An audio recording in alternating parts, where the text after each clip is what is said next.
Tu es un sportif ambitieux, tu souhaites transformer tes doutes pour atteindre chacune de tes ambitions.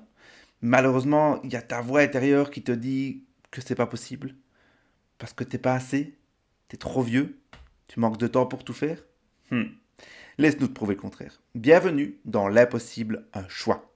Le podcast des sportifs ambitieux qui refusent de laisser leur mental décider à leur place. Chaque épisode, c'est une claque de lucidité et des outils concrets pour reprendre le contrôle et créer une solidité intérieure qui te permettra de trouver de la sérénité dans tes futures ambitions. Bien le bonjour et bienvenue pour ce nouvel épisode de L'Impossible, un choix. Aujourd'hui, on va vraiment parler d'une chose qui me tient vraiment à cœur. C'est ta prochaine ambition, ton prochain objectif. Tu es d'accord avec moi que dès que tu finis une course, il ne faut pas 2 jours avant que tu repenses à la prochaine, à ton prochain record ou à ta prochaine aventure. C'est juste, non? Je le savais. Mais, bizarrement, à chaque fois que tu y penses, il y a quand même cette petite voix intérieure qui doute de toi. Est-ce que je vais vraiment y arriver? Est-ce que c'est pas trop ambitieux? Et là, qu'est-ce que tu fais? Normal, tu vas demander à tes potes, à tes amis. Et là, il y a 2 types de personnes. Il y a soit l'ami qui est sédentaire, qui fait pas trop de sport, qui est sportif, mais voilà, qui est pas très ambitieux. Lui, il va te dire: «Mais tu es un vrai malade! Mais qu'est-ce que tu fous à être si ambitieux? Qu'est-ce que tu risques ta vie?» peut-être. «Qu'est-ce que tu» et il se projette et il interprète tout ce qui pourrait se passer. Ou alors tu as un autre ami, lui, c'est un aventurier pur, c'est un fou. C'est genre le mec qui a déjà fait 5 fois l'UTMB, 3 fois la Diagonale des Fous et qui n'arrête pas d'enchaîner les ultras année après année. Et lui, tu lui demandes, ton aventure, c'est peut-être de, je sais pas moi, courir le Tour du Mont Blanc ou marcher le Tour du Mont Blanc ou faire le GR20. Et lui, il dit, mais c'est génial, vas-y, fonce. Et tu vois que là, il y a une différence. Et là, tu vois, et tu te dis, je fais quoi, moi, avec ça? Un ami me dit, non, attention, c'est trop dangereux. Et l'autre ami te dit, mais vas-y, fonce. En fait, c'est une des premières clés, c'est de se dire, OK, je peux pas me fier à eux. Ce que je dois me fier, c'est à moi, à l'intérieur. Mais comment faire? Et c'est là où j'interviens. C'est là où je vais te donner la pépite qui va te permettre de savoir, est-ce que cet objectif me drive? Ou est-ce que c'est plus mon ego? Ou est-ce que sais-je? Alors, il y a 2 paramètres hyper importants à prendre en compte. La première, c'est est-ce que tu as peur?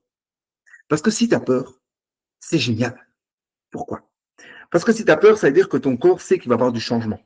S'il sait qu'il va y avoir du changement, il sait qu'il va y avoir potentiel danger. Parce que si tu restes dans ton quotidien, dans tes habitudes, ton corps, ton mental, il se dit: OK, très bien, c'est connu, je suis cool.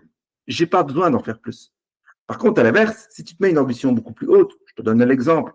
Tu passes d'un marathon à un trail de 70 km, clairement, ton corps, qu'est-ce qu'il va faire? Il va dire: mais t'es malade ou quoi?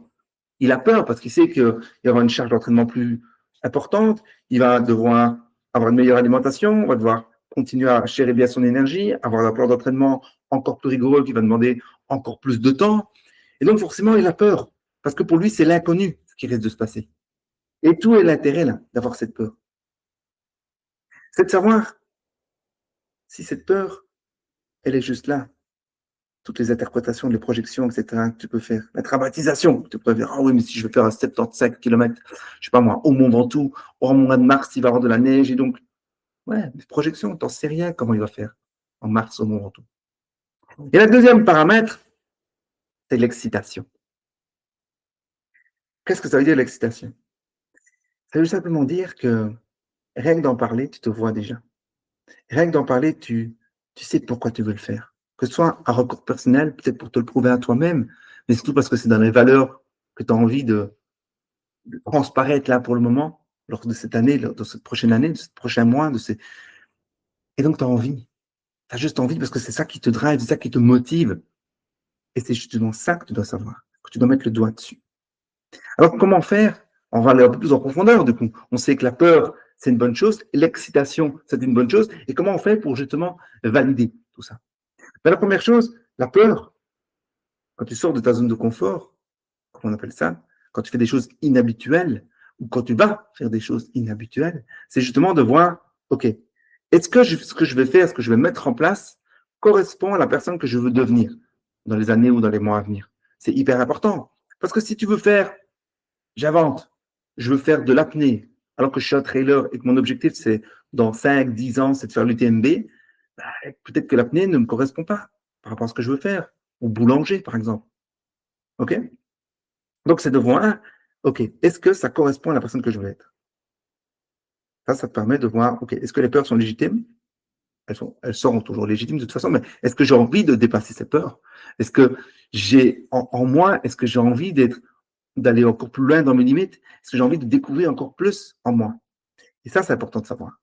Donc ça, c'est la première chose, c'est de savoir là où tu veux aller, est-ce que ça correspond à ton objectif, à ton ambition? Et est-ce que ces peurs, tu as envie de les surmonter? Oui, non. Voilà. Deuxième des choses, est-ce que quand tu en parles de ton projet, est-ce que tu es excité? Moi, quand je parle de mon prochain ultra trail, mon 75 km en montagne, je suis excité à fond. Je n'arrête pas d'en parler. Une fois que je commence le sujet, la personne, elle me regarde et me dit: Hey, hey, slowly, calme. Tu as l'air tout excité. On dirait déjà que tu es en course. C'est exactement ça qu'il faut savoir. Parce que là, tu parles pas là. Tu parles avec tes émotions, tu parles avec ton cœur. Tu es complètement ouvert. Tu es excité. Tu te réjouis déjà d'hier. Et la personne, qu'elle soit sédentaire ou aventurière, elle va de suite le remarquer. Soit elle va te freiner, soit elle va te dire, mais ouais, génial. Et en plus, j'ai ce contact-là qui pourrait. Et en avant. Donc ça, c'est le deuxième point. Premier, c'est peur. Et est-ce que ça te donne un sens de dépasser ces peurs? Et la deuxième, c'est quand tu en parles, est-ce que ton cœur t'emballe? Alors le troisième, ça rejoint un peu les peurs, c'est est-ce que ça m'oblige à vivre des situations que j'ai envie de vivre?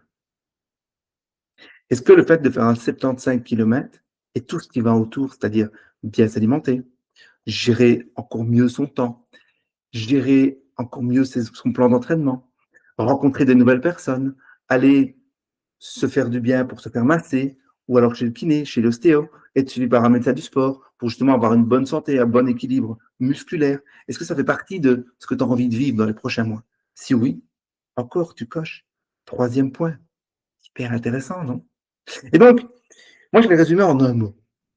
Si ton objectif correspond bien à toi, pour moi, c'est l'état de flipsitude. Je ne sais pas si ça existe dans le dictionnaire, mais je trouve que c'est un sacré beau mot. La flipsitude. Si tu es flipsité, donc c'est-à-dire si tu as peur, flipper, et tu es excité, flipsitude, oui, excité, ça fait flipsité. Si tu es flipsité par ton prochain objectif, réfléchis pas, inscris-toi, mets-toi en action, vas-y, fonce, parce que je suis sûr que c'est le bon chose pour toi. Voilà tout ce que je voulais te partager dans cet épisode. J'espère que ça t'a plu. Mets un commentaire, partage-le à tes potes s'ils doutent de leur prochain objectif. Et puis comme ça leur permettra de savoir si est-ce que ça me correspond ou pas. Allez, je te dis à très bientôt et je te souhaite une excellente journée. Ciao. Tu viens de prendre connaissance d'une histoire, acquérir un nouvel outil, te prouver que tout était possible. Alors je te remercie pour cette écoute. Mais la vraie question que je me pose, c'est est-ce que toi tu y crois aussi? Et qu'est-ce que tu vas choisir? Je te souhaite une très belle journée et je te dis à très bientôt. Ciao ciao.